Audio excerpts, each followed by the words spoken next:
the big challenges with all of these new technologies is when work artifact and workflow changes.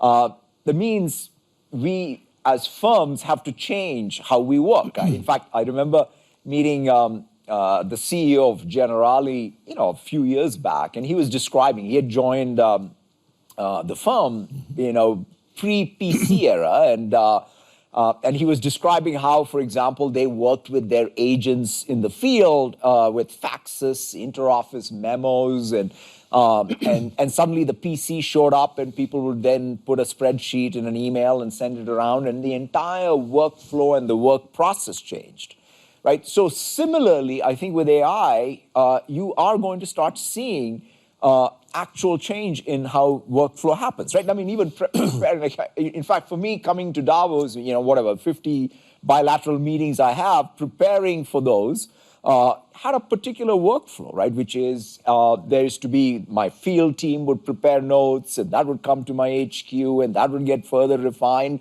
And nothing had really changed, right? Since I joined in '92 to essentially even a few years back. Whereas now, I just go to Copilot and say, hey, I'm meeting Larry, please give me a brief. And it comes back and gives me, by the way, the one nice thing is it gives me a 360, right? It knows what we are doing with you as a client, what we are doing as a client of yours, right, and everything in between as an investment. So it captures even information unlike anything else. In fact, what I do is I take that and immediately share that back with all my colleagues across all the functions, right? Think about it. It's a complete inversion of how information is flowing in the organization. It's not like this classic, we have an organization, we have departments, we have these specializations, and the information trickles up. No. It actually, it flattens the entire information flow. So once you start having that, you have to redesign structurally. So the current structure may not make sense. Because you want people to be able to work in a way that allows them to have this information flow freely. So what all this leads me to, if I had to sort of say, what's the formula? The formula, I think it starts with the mindset. So the mindset we as leaders should have is we need to think about changing the workflow with the technology.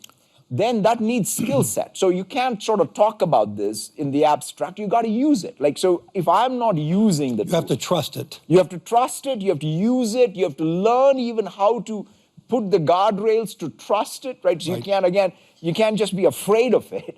It's going to be diffused. So the question is, as a firm, you have to use it to learn how to even put the guardrails that allow you to be able to trust it. So skills. So mindset, skills. The other big consideration really is how do you make sure you have the data set that you're feeding, like context. Like, it's kind of like you have a new intelligence layer, but the intelligence layer is only as good as the context you give it. So people describe it even as context engineering, but that is what firms do. Right? If you think about what do firms do, it's all about the tacit knowledge we have by working as people in various departments and moving paper and information. So the question is, how do you really have this? AI also have that context. So these are sort of some of the new things that have to percolate throughout an organization to take advantage. In fact, that's why I think you're going to see that challenge of why am I not seeing immediate results in productivity? Because you have to do the hard work. In fact, that's why it's not going to be there are going to be firm-wide differences. There could be sector-wide differences, but it's going to fundamentally be because of the leadership will in an organization.